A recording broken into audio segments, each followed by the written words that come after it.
Ladies and gentlemen, I am delighted to have been asked by the National Association of Pension Funds to say a few words about your role in the creation of a sustainable financial system. And I need hardly say how sorry I am that I cannot be with you in person. Now, I don't think you need me to tell you that we live in increasingly uncertain times.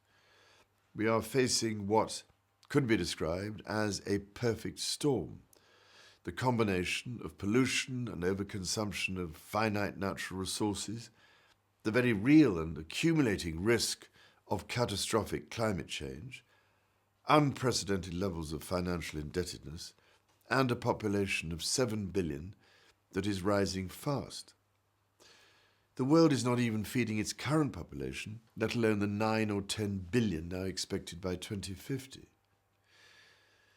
So what does this gathering storm mean for all of you? I would argue that as the largest class of institutional investor, and as a sector that is defined by your long-term liabilities, you have a need, and arguably a duty, to ensure that these emerging environmental, social and economic risks are identified and managed. With an aging population, and pension fund liabilities that are therefore stretching out for many decades, surely the current focus on quarterly capitalism is becoming increasingly unfit for purpose.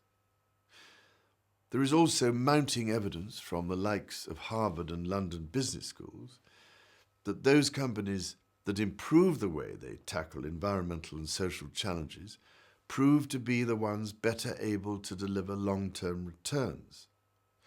So you can have your cake and eat it.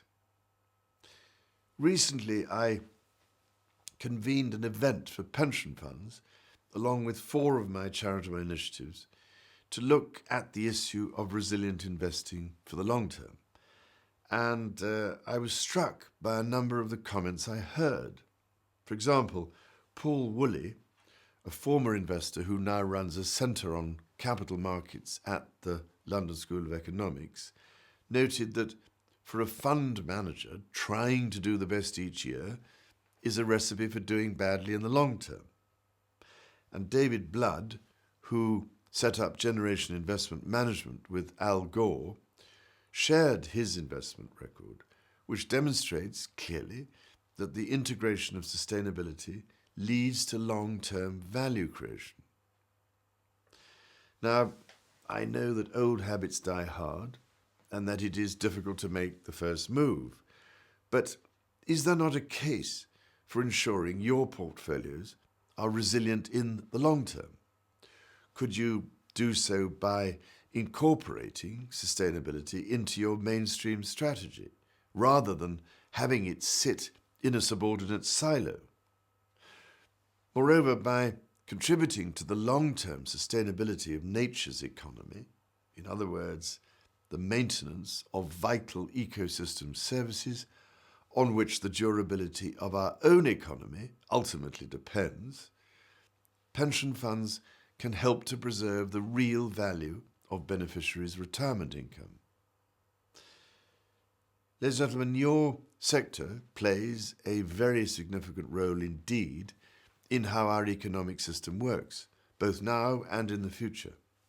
So it really does fall to you, I'm afraid, to help shape a system designed for the 21st and not the 19th century, which is why I can only urge you to deploy your considerable human ingenuity to make that innovative and imaginative leap that the world so badly needs.